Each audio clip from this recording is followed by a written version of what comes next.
This episode will be completely taken out of context. Welcome to the Fact Check This podcast.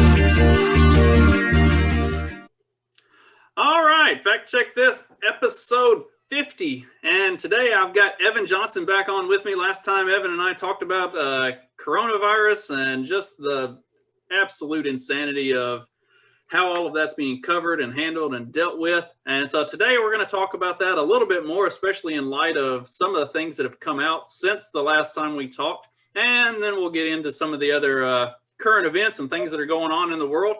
Evan, thanks for coming back on with me. How's everything been going in New York and the wonderful... It's going pretty well. The weather's nice. The spring's coming around. Looks like it's going to be good weather for the foreseeable future. But as far as the coronavirus stuff goes, I don't know. It's a very left-wing state, so I assume we're going to be one of the last places to open up. But you see places like Mississippi and Texas and even Connecticut and Arizona saying they're just removing all restrictions. So there's at least light at the end of the tunnel. It's come entirely too late. None of this should have happened to begin with, but these can focus on maybe getting back to some sense of normalcy within the next couple months. Yeah, for sure. And even here in Indiana, for having I've talked about it a few times, for having a Republican supermajority in the state House and Senate and a Republican governor, we're still technically under mask mandates and some level of lockdown. Like, they won't do anything to stop it. So it's not just liberals. It's like the ones who have identified this as a power grab opportunity. They're not going to let go. They're clinging to that for as long as they can, which is just, it's absolute bullshit, because there is no reason for Indiana especially to still be locked down. And even New York. I mean, New York's been, since Cuomo murdered 13,000 people right off the bat, like New York's been on the downward trend ever since, and there's no reason for it. And speaking of Cuomo, let's because we had talked about that last time we talked, and since then it's not only been expounded upon, but it's basically been confirmed that not only were they killing people, sending them back into nursing homes, but they were actively covering up how many people they were killing. So you want to talk about that a little bit? Yeah, well, if you write a book about how amazing your leadership was, in the summer, and then all this stuff starts to come out, I mean, obviously you would have wanted to reach the light of day. And, when you have the entire corporate press and all of Hollywood and all of late night television, and every New York Democrat basically praising how amazing your response is, which there's no excuse for, by the way, because I've known about this nursing home situation since freaking May. Yeah, I've known about it since May, and just now, the New York Times and CNN and the Washington Post and these journalists are getting around to covering this. And it's really interesting, because you'll notice a little bit of coverage about the nursing home stuff, but they seem more upset over the sexual harassment allegations. It's like I've noticed probably about 10 times the amount of coverage of that as I have him murdering thousands of nursing home patients and then trying to fudge the numbers to make it seem like he wasn't responsible for it. And, I have a few theories on why that is. Maybe because there are, 4 other Democratic governors who did the exact same thing. And if they start holding his feet to the fire for that, then they're going to have to hold all the other, Whitmer did it in Michigan. Murphy of New Jersey did it. The Pennsylvania governor did it. And there was a big thing with his Secretary of Health, who pulled her mother out of the nursing home before he gave that order. So I suspect that might be one of the reasons why they don't want to delve too deeply.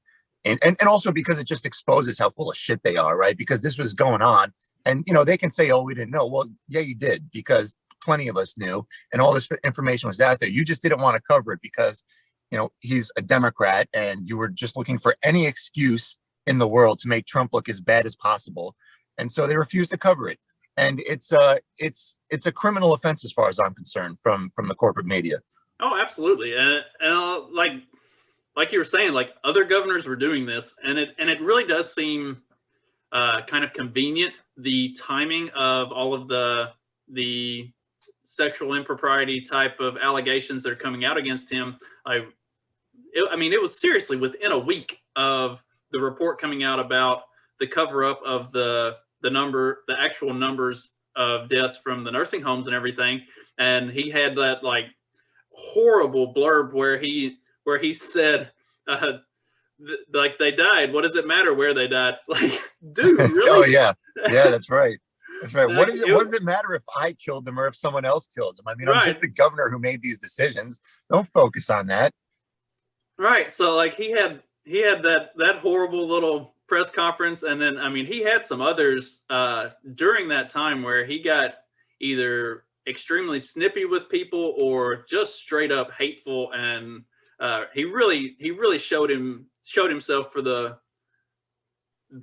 horrible bully that he is. And Yeah.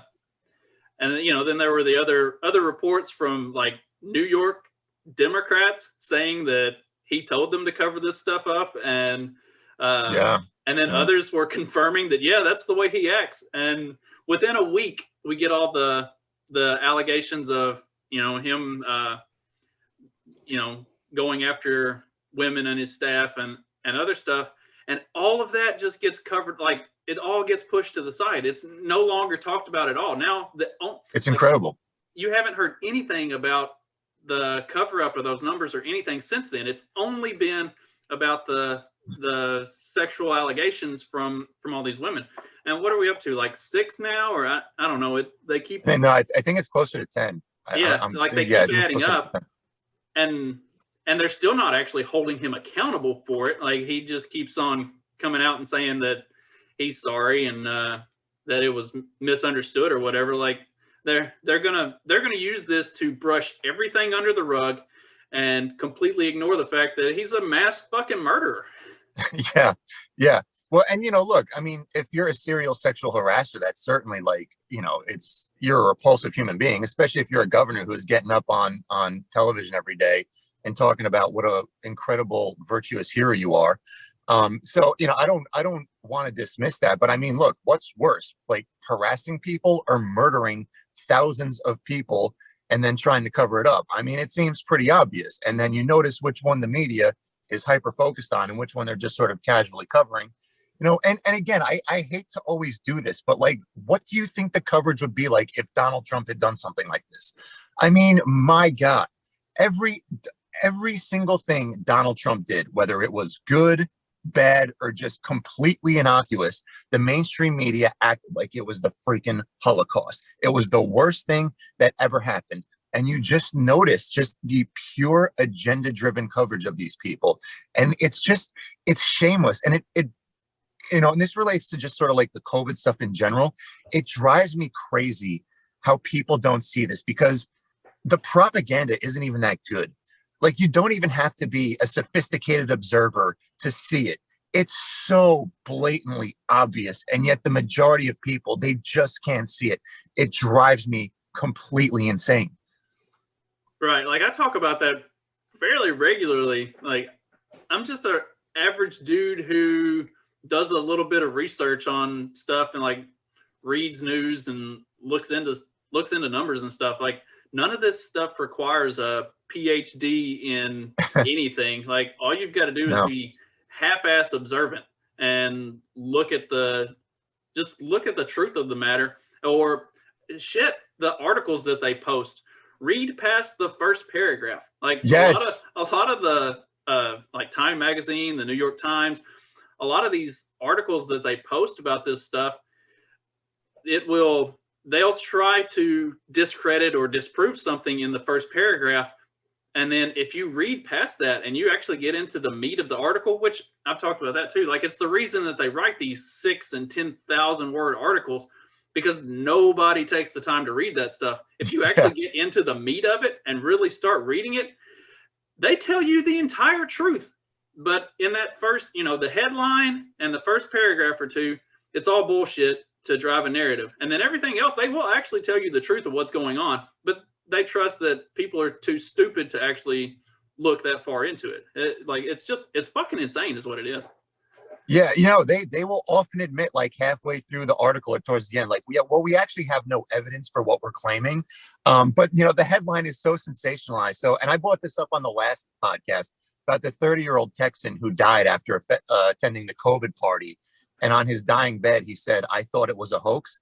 Like the headline basically said, 30-year-old dies after attending COVID party, and like I think in the fourth or fifth paragraph, they said, well, no one's actually been able to confirm who this guy was. No one was able to confirm whether or not this party took place. It's like, so why are you covering it? You're a freaking journalist. Like, I'm not a journalist. And I know it, like one of the primary fundamental roles of being a good journalist is if you can't verify it with at least one source, you don't run the article. But journalism just doesn't, even at the New York Times, it just doesn't exist anymore. These people are activists, they're propagandists. You know, I think the rank and file journalists, I think they're quite frankly the quintessential useful idiots. They're true believers as to what, like your average 32-year-old journalist at the New York Times, he's generally just like a ideologically possessed imbecile. Like he really believes what he's doing. But like the people who finance this stuff, the editors, they know exactly what they're doing. And even if someone is a good journalist and they want to get into it, like if you decide to, like either your article's not going to get run, or like if you're trying to do actual journalism, like the Glenn Greenwalds and the Matt Taibbi's of the world, either A, your article's not going to get run, or B, you're never going to get hired to begin with. Oh, Glenn got driven out of his own publication. Like I know. he had to I know. leave his own publication that he started because Yeah, he was because he actually has ethics. Yeah, he was actually covering like honest truth and doing real journalism and looking for answers on stuff. And the people that he works with drove him out because that's not what they want. They don't want honesty and truth and like actual journalism. And yeah, nothing that's coming out of the mainstream media is actually journalism. It's all opinion piece. Like it's all opinion piece and propaganda. Like Yeah. You know, like you said, you know, typically you have to have at least one source that they can verify that stuff by. And it used to be like two. You had to have a source and another source backing it so that it could be confirmed as viable before they would even run with something. And now they don't need anything. They just need an anonymous source that says something inflammatory, and boom, they're going to run with it. And they're not even going to run with it. They don't even try to present it as factual. It's like most of those articles even say opinion on the, you know, under the headline. It says opinion, but everybody takes it as just fact. Yeah, it's insane. Yeah, and you know, like I was saying, it's become, and especially this past year, it's one of the silver linings. I've become a damn near expert in how to spot media propaganda. Like as soon as I see a headline right now, like I instantly detect, okay, that's bullshit. So the CDC, I don't know if you remember this, it came out with it was maybe like a couple weeks ago, came out with a study proving that masks and restaurant closures have an effect on reducing coronavirus infections or deaths and hospitalizations. But it was very tricky what they did, and this just goes to like the level of corruption and dishonesty throughout, you know, the entire, you know, all of the institutions. So what happened was they focused specifically on 10 counties. Okay. And what they didn't tell you is that there are plenty of other counties where this absolutely did not happen, but they focused specifically on 10 counties where this was the case. But what they didn't tell you was the in the areas where they had mask mandates and they closed restaurants over a 4 to 6 week period, the hospitalizations and death rates only went down 0.5%. But what they also don't tell you is they started to measure it at a time when the hospitalizations and deaths were already trending downward. So they had already been on a downward trajectory. Then they start their they place their starting point right around there, and from that point on, it continued to trend down about another 0.5%. And so they run this study saying this is proof that restaurant closures and mask mandates work, and all of the mainstream media ran with it. And you know, I saw that headline, and I have a friend who's a doctor, and I immediately went to him. I said, this seems like BS. And he looked into it and he was like, yeah, and he basically laid this out to me, like how things work. Like even if you're the CDC, if you're like a medical journal and you have people who are very heavily invested in the research that they've been doing and a narrative that they've poured a lot of time and money into, like what they want to be true, that's going to come out one way or another. They will manipulate the study to make sure what they want to find presents itself within the study. And especially when you have a bureaucratic entity like the CDC, and when you look at all of these protocols that have been implemented over the course of the past year, all the destruction that they've caused, all of the evidence coming out that it hasn't had any positive impact whatsoever. Like these people, they're not capable of saying, sorry, we got this wrong. We've come too far. They've destroyed too many lives. All of these public health experts, all of these bureaucratic institutions, all of these politicians, they simply don't have the option at this point to admit they were wrong. Because, when have you ever known a politician to admit they were wrong about anything? It's literally never happened. Maybe 20 years after they're out of office, like they'll be like, oh yeah, I got that wrong. But while they're in office, it's simply not going to happen. So when you look at all of the damage that their policies have caused, there is no way in hell they are ever going to admit they made a mistake. They have no choice but to double, triple, and quadruple down. And people need to understand that. Right. It's the old confirmation bias. Like once you've established that this is your position, and once you've reached a point of investment in that position, then you almost have no choice but to cherry pick data and make sure that you point to what you had said is true, because like you've crossed that Rubicon. You're at the point of no return. You can't go back and say, oh shit, we fucked up. We spent the last year completely shuttering businesses and locking everybody in their homes and destroying everything that the country was built on over an overreaction. And that's the crazy thing, is like there are more than plenty of examples out there of how all of these models that they were using for tracking like what was going to happen through the pandemic were all just completely wrong. Like, and the models weren't even based on anything reality driven. Like they were looking at ramp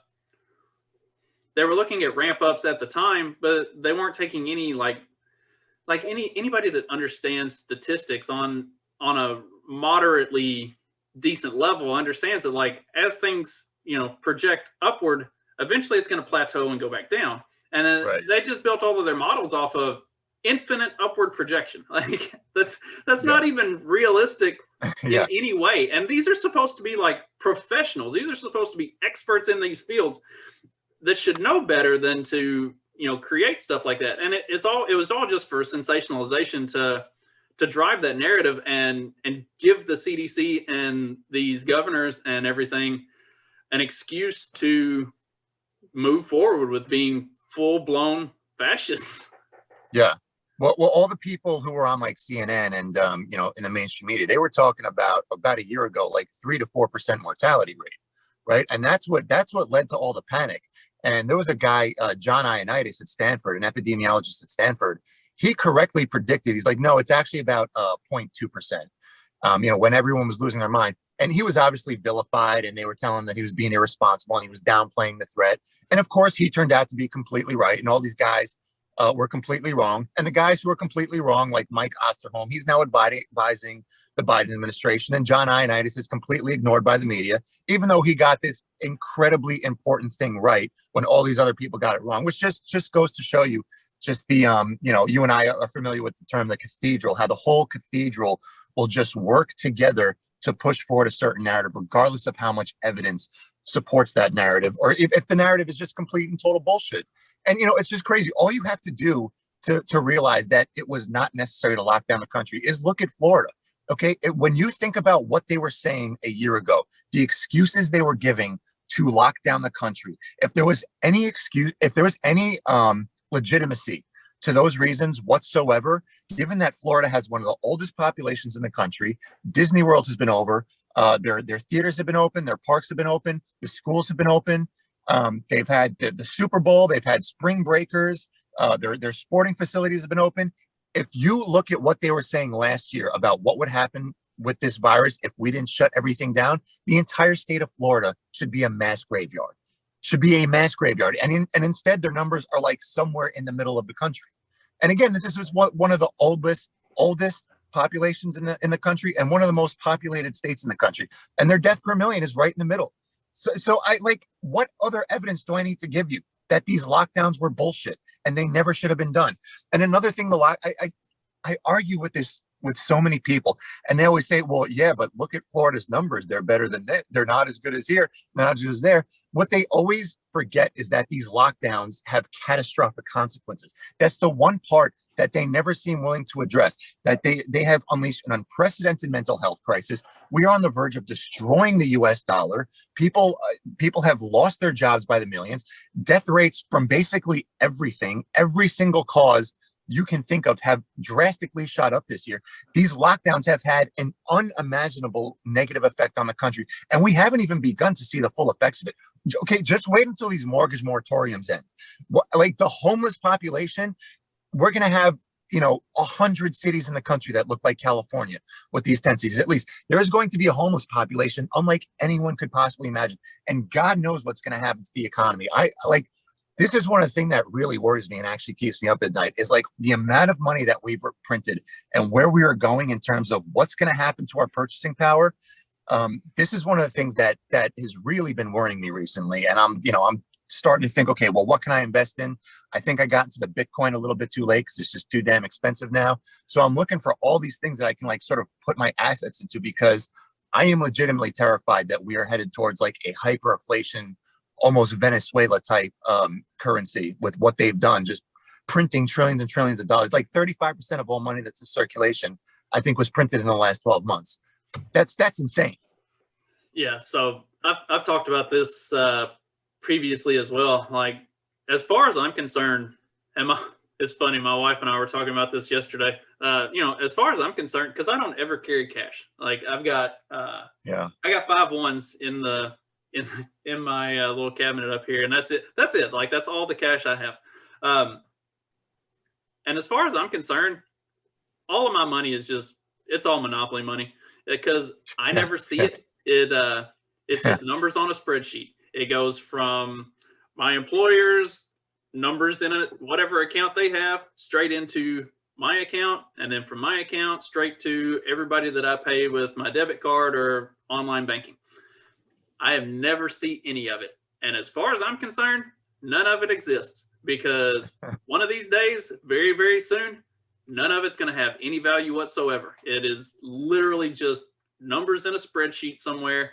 And whenever that spreadsheet finally crashes, then it doesn't exist anymore. So like, I don't have a whole lot of faith in the monetary system.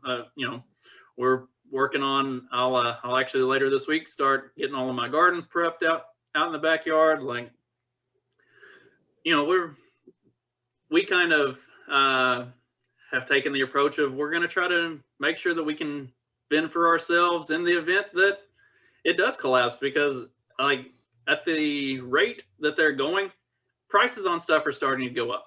You're starting to see it.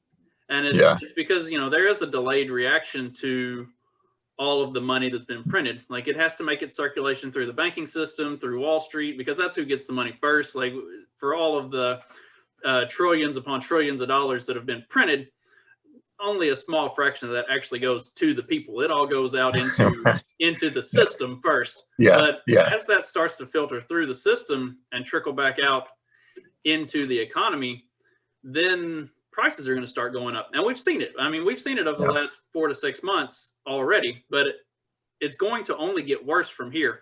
And they're blowing up this housing bubble that, it's going to be 2008 times 5, if not worse. It's all coming to a head, and it's the more money they print and the faster they push it forward, the harder it's going to hit. So I don't know. And it's just amazing. Like, people don't understand this. And if you want to hear a shocking story, I was talking to a kid. He was probably about 25 years old. And he apparently graduated from, I forget what university, but he graduated with a degree in economics. Okay. And he did not understand that just printing trillions and trillions of dollars is going to have a negative impact on the economy. Okay. His exact words were, quantitative easing hasn't hurt us yet, so I don't see why we just can't keep doing it. Okay, this is a person who graduated from college with an economics degree. So if you want like a black pill, if you just want to be completely pessimistic as to where we're going, so much of the reason why this is all happening is because the average American is just completely ignorant of absolutely everything. We have to be one of the most dumbed down populations in all of human history. Given the tools that we have at our disposal, the amount of information there is out there, and the amount of applications you have to take in this information, for people to be just so utterly clueless as to how a society works and how an economy functions and to how a government works and what their primary objectives are. No one understands this stuff. And it's really been probably the most demoralizing aspect of this whole thing, is just how sheepishly everyone is willing to just go along with all of this nonsense, regardless of how obviously destructive it is, regardless of how dangerous it is. The vast majority of people, they just don't seem to have any interest whatsoever in pushing back. And again, it's to the point where I'm talking to a kid who has an economics degree and he doesn't even understand the concept of inflation. How am I not supposed to just be completely pessimistic about the future of this country when I have an experience like that? Yeah, have even a brief conversation with somebody who is like well versed in Keynesian economics and oh my God, the whole tax and spend model, and just if we need more money, we just print more money. It's like I don't even like I've listened to people talk about that, and I don't even know where to start with explaining how just completely fucking stupid that is. Like, there's no logic behind any of that. Like, do you even hear yourself talk when you're saying this? Like, that's not the way the world works. Like, you have a rapidly a drastically increased amount of money chasing the same amount of resources and goods. Like, the price has to go up. That's just the way it works. And it's actually worse than that, because given the lack of production due to like so much of the shutdown in the economy, it's actually a decreased amount of goods than what we would otherwise have at this point. So you have all of this money that's been printed chasing a diminished amount of goods. That's why you're starting to see prices going up, and it's only going to get worse from this point out. Right. Like, there is no dialing that back. Without a full collapse of the system, there is no dialing it back. Yeah. And even then, like, even if the system fully collapses, it's not going to dial anything back. What it's going to do is effectively create a reset where basically you're going to have to start fresh. Like, and maybe in that case, you know, cryptocurrency is potentially the way to go. But the problem with that is, like, all of the cryptos are still US dollar based as far as their value goes. Like, they're still tied to the stock market and the US dollar. Like, nobody's walking around with a physical Bitcoin that they can exchange for something. Like, it's not right. And even if they were, like, so I guess which it's been talked about on multiple other podcasts and stuff, but you know, the whole basis of the U.S. currency was the gold standard and gold and silver and all of that, which those are precious metals. They have actual value, like they have usefulness. They're not just, you know, chunks of metal. Like, they can be purposed into actual things. And, you know, copper, silver, they have value. What's a Bitcoin? You know, what's it do? If the entire infrastructure of everything collapses and you can't get on the internet anymore, what's your Bitcoin worth? Right. Yeah. Well, and you know, I'm not an expert by any means in cryptocurrency. Like I said, I got into the game really late, and it's at the point now where it's so expensive to buy into. I just don't know if it's worth it at this point. But yeah, it's interesting where that's going. I'm sort of like staying away from that for the moment. I'm looking for other things to invest in, because I'm just trying to hedge my bets in case anything does get too bad with like the route that the dollar's going. But yeah, I don't usually get into the Bitcoin conversations, because that's like an area where I'm really, really not well versed in. But yeah, I mean, look, the dollar cannot sustain itself based on the way we're going. So something's got to give at some point or another. Right. All right. So one of the other topics that we got off onto a full economics discussion there, which is excellent. I love talking about that kind of stuff. I love talking about that kind of stuff because average people don't understand the economic system well enough. Like, I want people to listen to what Johnny has to say about that on Right. Public Fiction, because like he understands it and he really delves into it, and that's why I try to make some. Yeah, John's really good with that. And that's why I try to pull some. I try to pull some longer clips where he really gets into the nuts and bolts of it, because like a lot of that stuff it's more complex than what you can talk about in a 2-minute blurb, and so I want to really get, because people need to understand what's actually going on and how it started and how we got to this point. So yeah, so like the difference between John's podcast and like Dave Smith's podcast, you know, they're both excellent. They both talk about similar things, but Dave tends to focus a bit more on like the political and cultural stuff and the media and all the like the corruption that infests those institutions. And he does it brilliantly. John focuses it on a bit more on the economics, which is why, even though they sort of talk about the same thing and they have the same philosophy, they primarily set their focus on different aspects of that philosophy. So if you're really looking to get a better handle on this stuff, those are like two of the best podcasts to listen to, so you really understand just how the political apparatus, the media apparatus, and how the economy all work together to get you into a more enlightened state of how things actually function. Yeah, I definitely agree. That's all I was trying to say. Yeah. I definitely agree with that.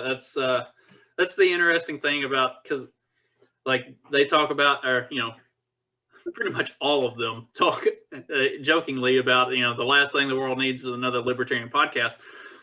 But with all of the different ones you've got out there, they all kind of take on the different topics that are going on in the world right now from different perspectives and different viewpoints. So you get a lot of, like, you can get a lot of diverse value out of all of the different ones, even though they are approaching things from a similar perspective and looking at a lot of the same topics.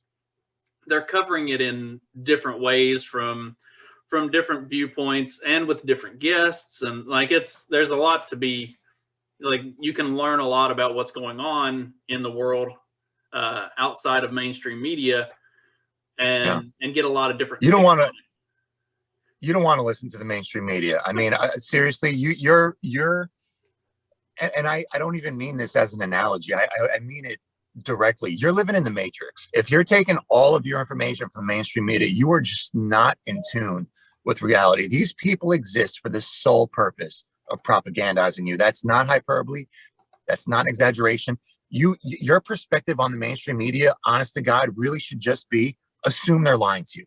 Everything they say, just assume they're lying, and you will be right probably 90% of the time, at least. So that's like, okay, everybody knows what's going on with the, or at least I assume everybody knows what's going on with the shootings in Atlanta, with the spa and all of that stuff, which I talked a little bit about that on the second half of the episode I did this morning.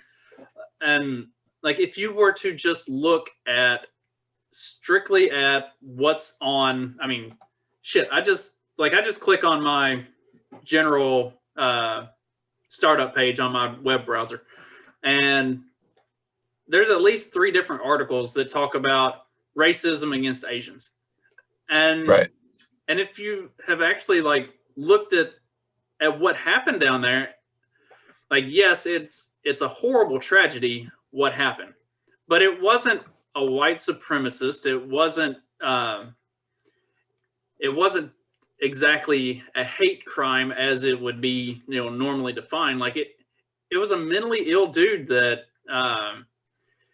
he had some pretty, you know, legitimately fucked up in the head things going on that drove him to that point. But it wasn't like, it wasn't done in the name of white supremacy or because he was some Donald Trump worshiper or because of the China virus or anything like that. Like, it was all completely separate from any like normal issue. It was a dude had serious problems, and like it seems that it was motivated from religious fanaticism. Like, that's what I like. He talked about how he was a deeply religious person, but he was also a sex addict, and he frequented these establishments for I don't know, erotic massages or sex. I don't know exactly what he was doing, but for sexual purposes, he frequented these massage parlors, and he basically hated himself. He hated the massage parlors. He couldn't quite square his religious beliefs with the demons that he was struggling with. And so then he went out and killed these people, which, first of all, if you're really struggling with it, if you're this guy and you're struggling with that to the point where you want to go kill someone, just kill yourself. Okay. Like if you really want to end someone's life because of the demons that exist within your head, and you can't reconcile the fact that you're a deeply religious person who has these just insatiable sexual desires, and you want to commit violence on someone, commit violence on yourself. Don't go kill 8 innocent people. But the thing is, you had all of these incidents that actually did appear to be Asian hate crimes against Asians going back since last year. I mean, there was a huge surge in them. The problem was the media didn't seem too keen on reporting on them because, and I'm about to get super politically incorrect here, in almost every single circumstances, they were being committed by people who were very clearly not white. And the media has a narrative going on about what's responsible for all the problems in this country, what ethnic group needs to be blamed for everything. White supremacy and white racism is the only sort of bigotry that could ever possibly exist along racial lines. So, the left is discriminated against Asians in their own rights, particularly with like Harvard admissions and what they're doing with like putting an end to some of these gifted programs and like in school districts because too many Asians are getting in. And so they were very tentative to cover any of that stuff, even though it was a huge issue, even before the Atlanta shooting, of Asians being attacked, again, by people who were very explicitly and almost universally not white. So they didn't want to touch that because they had two competing narratives going against each other. And whenever the media is faced with something like that, they're just basically going to pretend like it doesn't exist. So this instance offered them the perfect opportunity to finally address it and shove it down their throats. And I hate being remotely fair to them because they're just the worst people in the world. To be kind of fair to them, it was sort of the perfect scenario. You did have a white guy murder 8 people, 6 of whom were Asians. So given everything that's been going on, it is very easy to just instantly make that connection. And look, I don't know, maybe the fact that they were Asian did have something to do with it. You certainly can't rule that out. Maybe he was sort of motivated by that to an extent. But if you look at all of the evidence and what he was saying, he was very clear. He's like, no, this was, I wanted to kill them because I think they're sinful. And people who are extremists and they kill people based on race, they're usually very explicit about admitting it, right? Like Dylan Roof said he wanted to kill black people. The guy who shot up the synagogue in Pittsburgh was like, I hate the Jews. People who kill people based on race almost always admit it. This guy, this guy didn't, and he killed 2 people who were white, by the way. Like, I guess they just don't count, right? Because we just have to completely dismiss their lives because we got a narrative to push. And so, yeah, now the media's having a field day with this because now they get to focus on the fact that Asians have been having hate crimes committed against them all across the country. And they get to inject their favorite narrative in the world into that discussion, which is, of course, white supremacy and how white racism is literally responsible for every single problem in the country. Right. And that's the narrative that they've been driving for a while, and that doesn't seem like it's gonna go away at any point in the near future. Never mind that most of the policy that's being driven by the Biden administration doesn't really do anything to solve any of those problems. In fact, did you see that White House staffers have been asked to leave have either been fired or asked to work remotely because of previous marijuana use?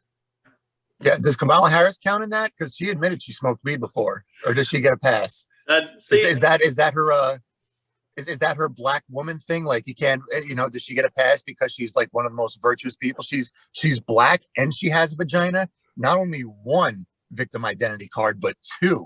So, I mean, I guess, even though she's locked up literally thousands of people for merely marijuana possession, and she admitted to smoking weed herself, she's going to get a pass on this new policy that the Biden administration is putting forth. So she's also Asian American. So she's being, oh, that's right. That's 3. You're right. Okay. Yeah. I saw the headline about that on what our Asian American vice president should be doing in the wake of the Atlanta shooting to help solve the world's problems.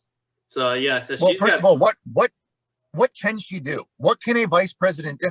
Like, does anyone even just stop and think of how ridiculous this sounds. What can a vice president actually do to solve these problems? So I shared something on Facebook about how like Asian Americans are now buying guns to defend themselves. It's like, you know what? Fuck your stupid hashtags.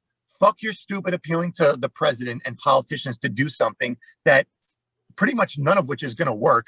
You know, I hate to say it, but like people have to take this into their own hands, and I encourage them to do it.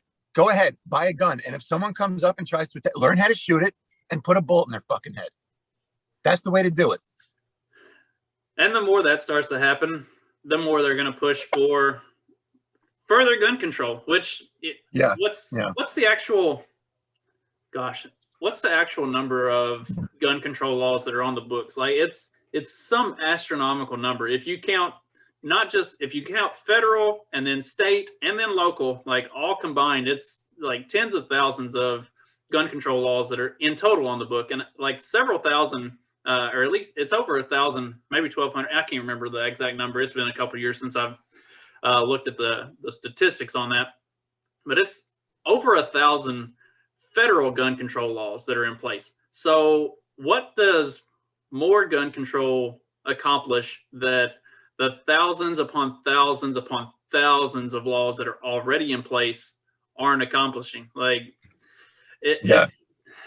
like maybe instead of pushing for more, you should just enforce what's there, or figure out why what's there isn't working and like solve that problem. Or maybe it's all just the fact that criminals don't give a fuck about your laws. So yeah, I mean, well, like in most of the areas that have like the highest level of gun violence, they're all hyper like progressive cities, right? So like they have like the strictest gun laws, and it just doesn't seem to work.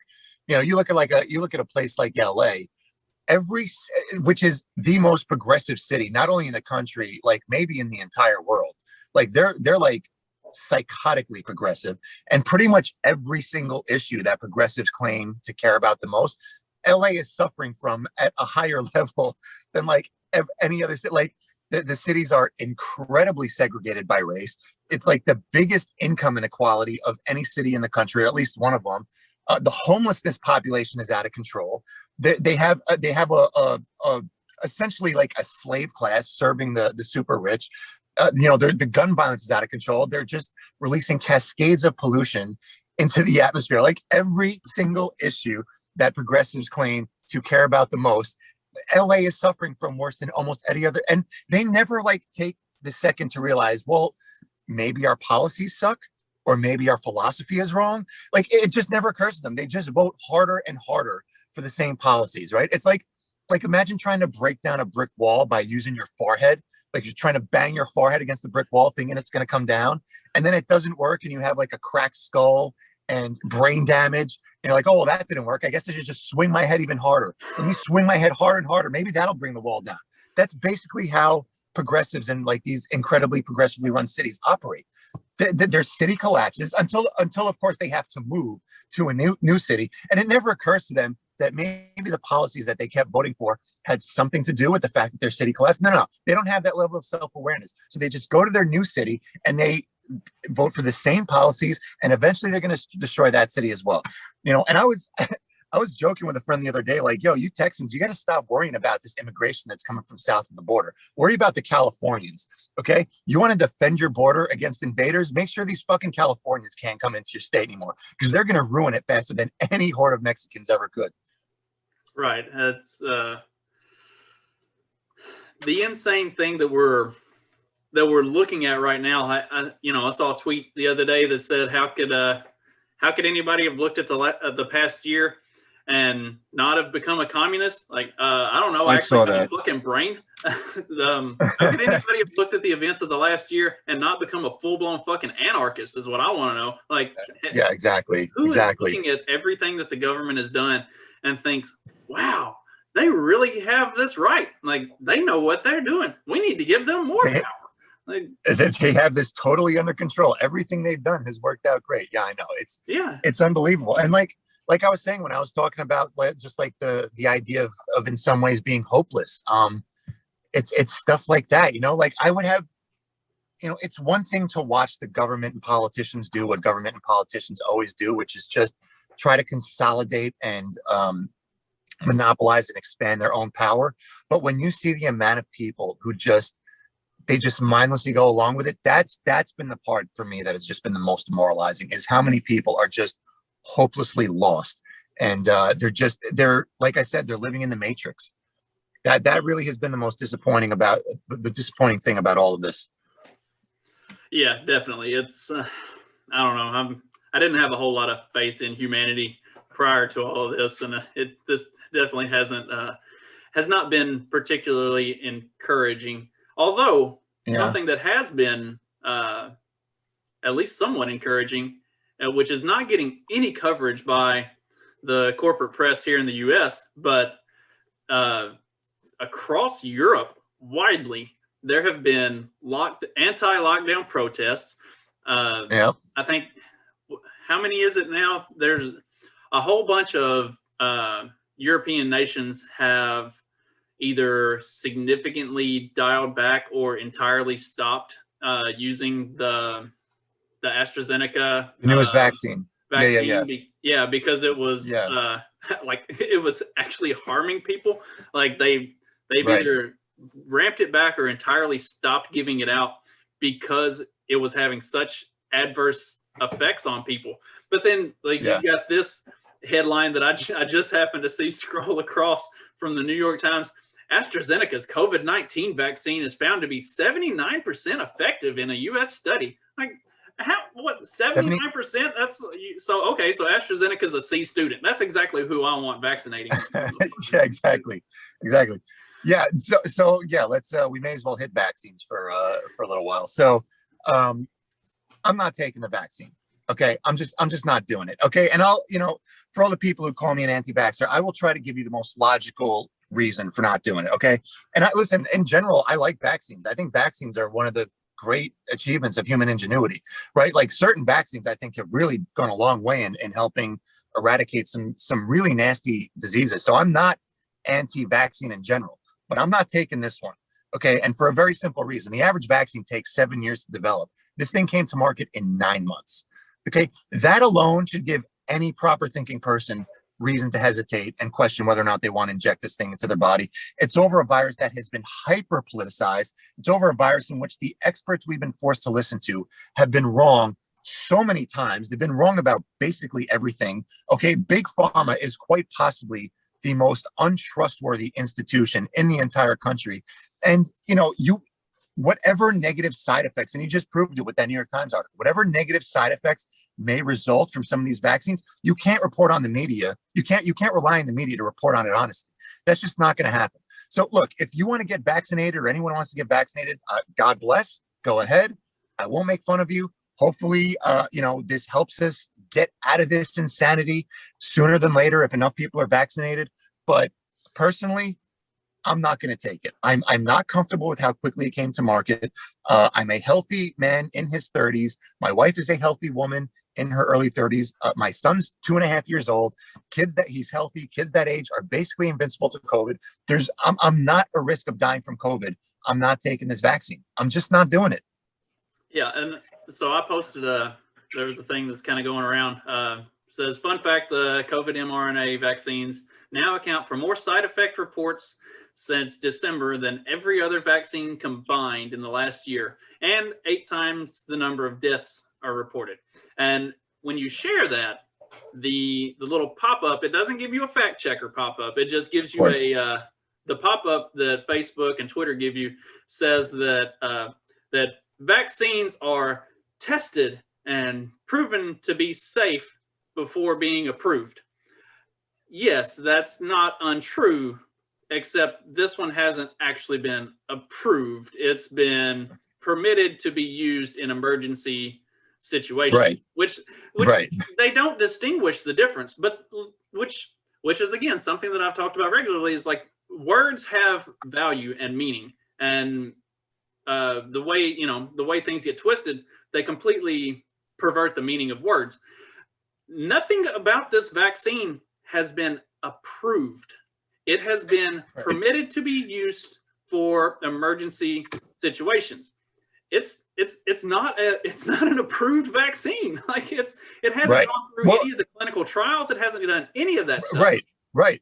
Well, and they also like, didn't they use a technology that's never been used on humans to biotechnology? Again, I'm not going to pretend to be an expert on this, but like, it's like some sort of biotechnology, mRNA. Like this has never been used in human beings before. So in many ways, it is really like totally experimental. Yeah, like, we are the guinea Yeah, pigs. Like the people who are being yeah, given this are they. It is a mass level clinical trial. Like we don't yeah, know what's going yeah. to happen from this. You know, you don't know what the side effects are going to be 5 years down the road. You know, that's the reason Right. why anytime you see a commercial on TV for any medication, the last 45 seconds of the commercial is somebody uh, talking at the speed of light to rack off all the possible side effects and everything that could go wrong, Right. because those are what the clinical trials have come up with that could Right. potentially happen. We don't know what this is going to do. Yeah. Well, and not only that, they're already talking about like you might need this might need to be like a yearly thing, that like the flu shot where you get it every year to really protect yourself. They're already talking about like, a third or fourth or fifth boosters. They don't even know how effective this thing's going to be. You might have to actually keep injecting it into yourself. And not only that, Dr. Fauci's basically telling you still got to wear 2 fucking masks even after you get vaccinated. You still got to socially distance. So what's the point? What's the point of doing any of this? Right. Like, so this AstraZeneca's found to be 79% effective in a U.S. study. There's others that say that these vaccines are 95% effective. Like, based on what? They've been out for 3 months. Like, that's not anybody. Again, like, I talk about this regularly because statistics is something that I enjoy. But anybody that has even a modicum of understanding of how statistics works knows you can't take this 2-month sample size and extrapolate anything out of it of meaning, like, because at this point we have no fucking clue. Like, people haven't been vaccinated long enough to know what's going to happen. Like, yeah, there have been some pretty bad side effects right away. That's what we know about. Like, we have no idea what this is going to do long term. There does seem to be like some pretty strong evidence that like pregnant women should really stay away from like these vaccines. I mean, there's been several instances of like women, totally healthy women, getting vaccinated and having a miscarriage like a few days later. That doesn't necessarily prove a direct correlation, but I've even seen some like rumblings. Like, so I think even the New York Times admitted like, and they worded it in such an Orwellian manner. Like, there's no evidence, or there's no conclusive evidence that pregnant women shouldn't take the vaccine. But you can interpret that to basically mean anything, right? Like, yeah, there's no conclusive evidence that I'm gonna walk outside and get hit by a car. But like, it's like, why would you want to take that risk? Because there have been like some stories about perfectly healthy women having one of them was a nurse. That was like probably the most high profile one. She had a miscarriage a few days later. And the thing is, like, so anyone who's been following like the COVID trajectory as closely as you and I have know that these things, like, they go in waves. There's peaks and then there's valleys. So once people started getting vaccinated in mass, we were already at the point where we were about to hit a valley. So everyone's going to credit that to the vaccines, and maybe the vaccines have something to do with it. Again, I don't know. I'm not going to make any bold proclamations about the effectiveness of the vaccine just yet. Maybe they work, and maybe they are having something to do with this decline in cases. But it's also the fact that we just came off like a winter surge, and now the spring's coming, the weather's getting warm. There's naturally going to be a valley. So it's perfectly reasonable that the vaccines aren't doing anything. And this is just the natural trajectory of what the virus does. It goes up and then it comes down. But, again, we don't have actual journalists in this country, so we're not going to know. They're just going to credit everything to the vaccine. Now, does that mean we get to open up, or are they going to tell us, well, not enough people are vaccinated and you all need to get vaccinated before we can fully open up? Which in certain parts of the country, it would not surprise me if that's what they start to push after a while. I'd say you're in one of those parts of the country that would not surprise me if that's what they start to push, like, really, really soon. I mean, yeah, I know. I'm and I think I mentioned this last time I was on the podcast. We're already looking to potentially get out of here. We're looking to move someplace warm, someplace that is not run by insane leftists. you know, my parents are down in Florida. We're considering moving there, but you know, and also like Governor Ron DeSantis basically just banned critical race theory in schools, which is another reason to move down there, because I see the exact opposite happening in all these blue states. They're basically going to make it mandatory from like first grade on, critical race theory, gender theory. It's going to be right up there. You know, kids are leaving school. They're completely useless. Like they can't do basic math. They don't know anything about history. They know nothing about finance. They know nothing about, like, they can't read at the proper level. They're completely useless. They don't have anything that could be qualified as like a useful skill. And what are we doing now? We're going to indoctrinate them with fucking critical race theory and gender theory from the time they're 6 years old. So they're going to leave school completely useless and have no skills whatsoever. But at least they'll understand that some women have penises and white people are all inherently evil. Exactly. That gets into a whole other topic that I've been hot on lately, is the education system. Like I strongly, every day, I more strongly consider just pulling my kids out of school and not messing with it, because I can have my kids sit around and listen to podcasts about history and learn more than what they're learning in school. For sure. I can hook them up on Khan Academy and they'll learn more about, you know, the STEM, the STEM categories and subjects than what they're learning in school. Like they can get a better education sitting right here at home, playing on the computer every day, than what they're getting from, you know, 6 hours a day at a, no question, at a school. And it also comes with the added bonus of them not being indoctrinated with absolute communist insanity, you know? So yeah, I'm thinking about that as well. You know, my son isn't in school yet, and you be damn sure as soon as he's enrolled, I'm going to watch very, very closely to what they teach him. So and this is a bit of a humble brag, my son's 2.5. He can read already. And it's from YouTube. He's known all of his letters and all of his numbers since before he was 2 years old. And it's from watching YouTube videos. Okay. He'd watch YouTube videos. He understood all the letters. He understood all the sounds they made. And then I would work with him, and I'd have the word cat and I'd sound everything out, and I would teach him how to read. And he knows how to read now. And he learned that from freaking YouTube. You can get a better education at home than you could in any of these public schools. And when you see the way that these teacher unions have been conducting themselves since the beginning of this pandemic, they clearly don't give a shit about these kids. They have proven themselves to be some of the worst people in the country. So yeah, like you were saying, I am already considering whether or not my son is going to actually spend his entire K through 12 in government schools or any schools whatsoever. I think at this point, it's been pretty clearly demonstrated he might be better off just learning at home. Because, you know, look, there are 5-year-olds who don't know how to read. You know, there are 6-year-olds who struggle reading. He's 2.5. He can already read. You know, he can read Sam I Am basically cover to cover. And, you know, he learned it from YouTube. He learned it from YouTube and with help from myself and my wife. So, and like you said, I mean, listen to hardcore. You want to know something about history? Listen to Hardcore History with Dan Carlin. Okay. Listen, you want to learn about economics? Listen to the audiobook of Economics in One Lesson by Henry Hazlitt. All of these things, you don't need to go to school anymore to get a proper education. You just don't. And that's going to be one of the things going forward that's really curious to see. Like I can't imagine, particularly like the university system with how expensive it is, how people are just leaving hundreds of thousands of dollars in debt and they can't get jobs. You see the insanity, every single problem we see in our country right now, from BLM riots to you know, this gender insanity. It's all boils down to some incredibly average intellectual, you know, promoting their idiocy so they can sound really scholarly in some university somewhere. But pretty much every single problem we see in the country right now is coming from the university system. I cannot imagine that this is going to last. There's got to be some sort of new system on the horizon. And as far as I'm concerned, it can't collapse fast enough.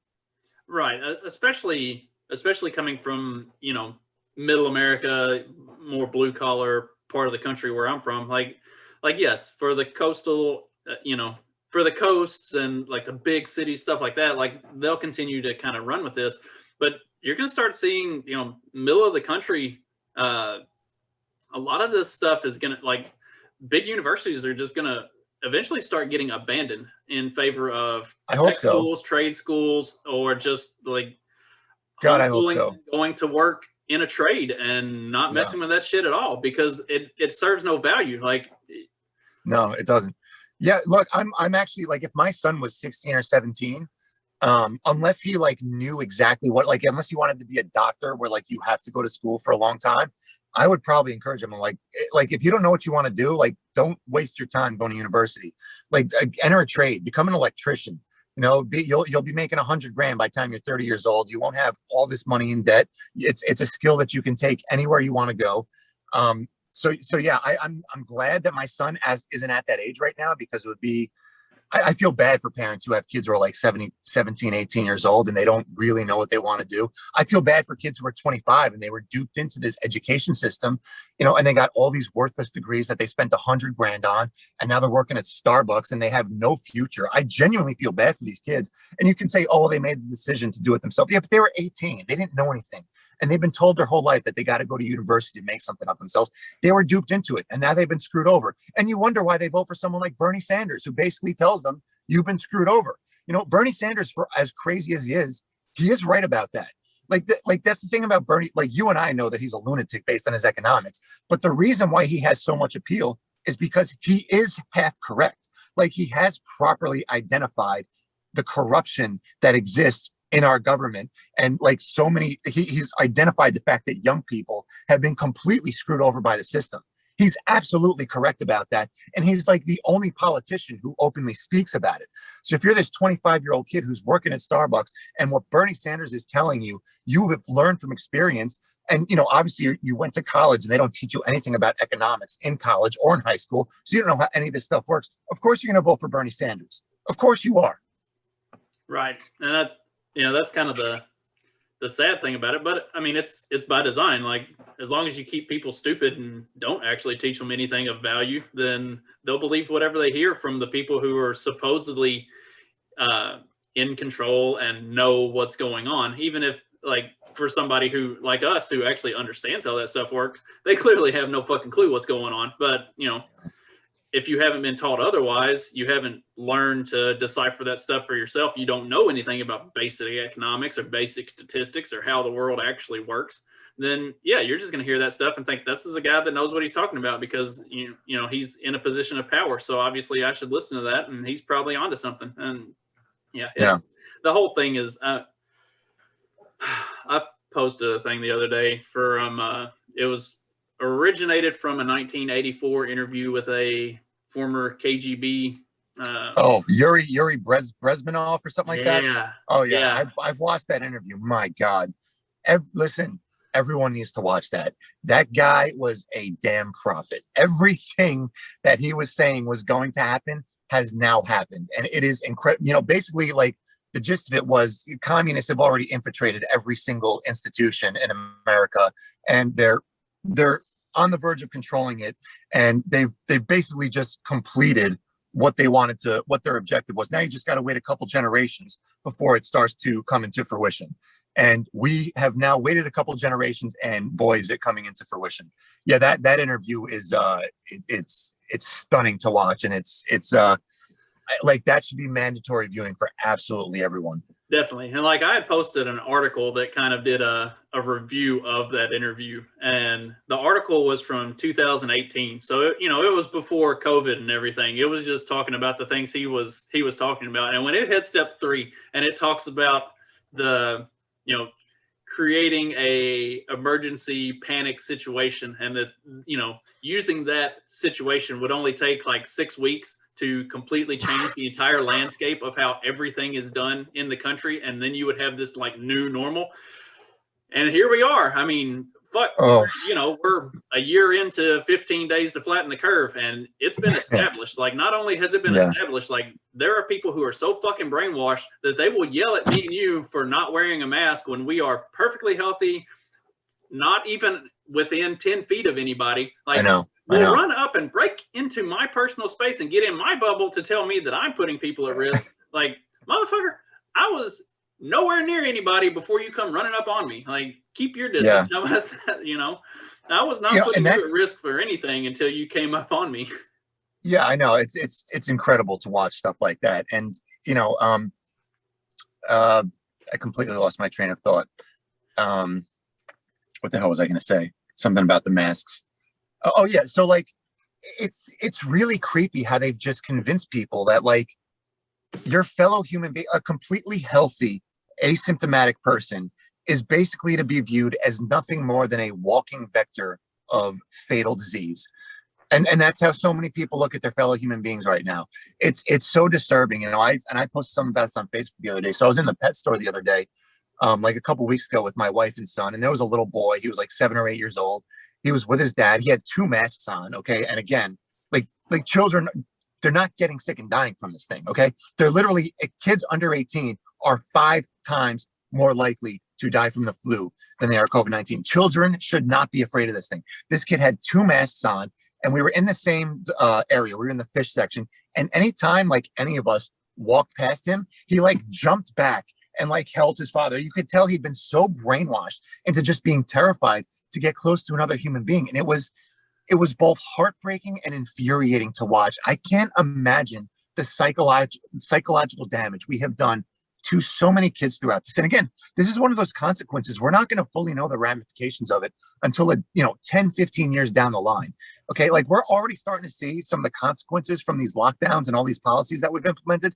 We're not going to see the total, some of this nonsense until, like I said, 5, 10, 15 years down the line. And it is not going to be pretty. Yeah. There was a little kid in the store the other day that had the mask had like fallen down underneath his mouth, and his mom was like, pull your mask up. And I just wanted to lean into the little kid and be like, throw that mask on the floor and tell her go fuck herself. Like, don't, don't do this. Like, you take that mask off. How old was he? How old was he? Oh, it was a little kid. He'd probably, like 5 or 6. Oh, man. It's so strange, and just like the idea that we haven't seen people's faces out in public for God knows how long. I mean, I wonder, and I think I touched on this in the last podcast, like, especially for kids, like, I wonder if that's going to have any sort of long-term effect. Like, we're evolutionary designed to see other people's faces. Okay. We just are, and again, there's just like the aspect of, you think it's healthy to just never breathe fresh air?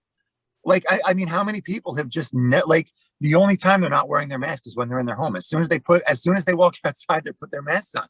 Like, there's people who in 6 months to a year have never breathed, have never taken in a breath of fresh air. Like, I'm sorry, you can't tell me that's not normal. That's not something to criticize.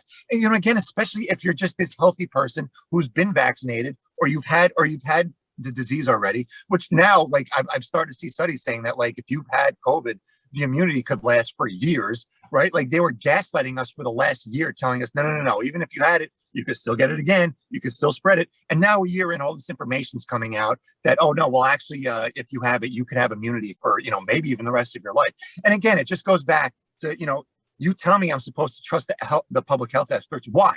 They've been fucking wrong about everything. Why should I trust them? Right. It's like, there is no actual rhyme or reason to it. There's no, did you drop off?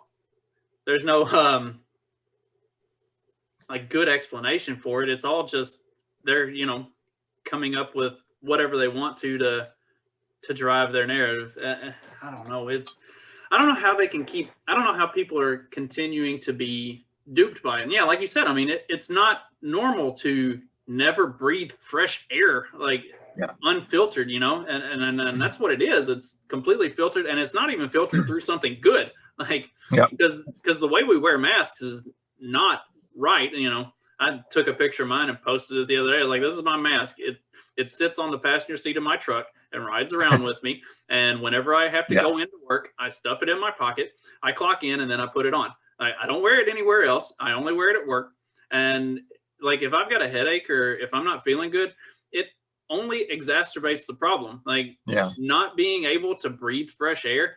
And, like you said, like, not seeing people's faces. Stefan Molyneux was on Counterflow with Buck Johnson last week. Yeah, I listened to that. I listened to that interview. And like, one of the things he was talking about was, I think it's like 80% of our interaction and communication with people is nonverbal. And like, you're missing out on, like, half of your face is telling what you're saying. Right. And right. We're losing that portion of communication. And we already had a communication problem in this country to begin with because of social media and everything else, like texting and all of that stuff. Like, you can't get the nuance and you can't get the actual what's being said and felt and communicated through just the words. Like you have to have the full, the full facial, the way the mouth moves and the way the face, expresses everything. Like these are huge, important parts of communication, and it's completely lost. I mean, at this point, it's going to be completely lost on a whole generation because they're not going to let us stop wearing masks ever. That's if that hasn't become abundantly clear, that they are never going to stop making us wear masks at this point. Well, even if they do, there's going to be a lot of people who choose to never stop wearing them. Right. Like that's one thing I realized. Like they may at some point lift these mask mandates, but there's going to be people who choose to just wear them forever. And you just think of something like exchanging a smile with someone. Like when you go to the grocery store, if you're just passing someone on the street, you say hi, you smile at each other. Like the subtle effect that has on people's mental health is, it really can't be quantified. And there's this huge mental health crisis going on in the country. And it has to do, I mean, obviously the economic anxiety, the anxiety of the media telling people they're going to die every day. But I just think that the lack of basic human interaction is probably one of the main driving factors of like the skyrocketing suicide rates, the skyrocketing drug overdoses. The people in unprecedented levels are reporting themselves to be depressed. Just the primary factor of all this stuff, I would have to imagine, or at least one of the primary factors, is just the complete lack of basic human interaction. You can't tell me that that's not playing a huge role in all of this.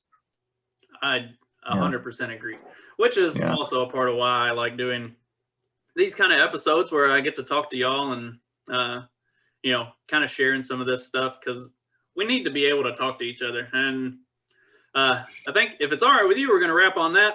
Because let's do that. Yeah, I got some stuff I got to take care of today, and likewise. I feel like we really kind of hit on a lot of stuff, and we also got pretty deep on a lot of this stuff that like people are just kind of letting this all become the new normal. It's all becoming second nature, and we have got to actively fight against that. And like you post excellent stuff on Facebook all the time. Like I love all of your posts. I try to share them as much as possible without it becoming annoying. But I'm sure there's a lot of people who hate my posts, but I don't.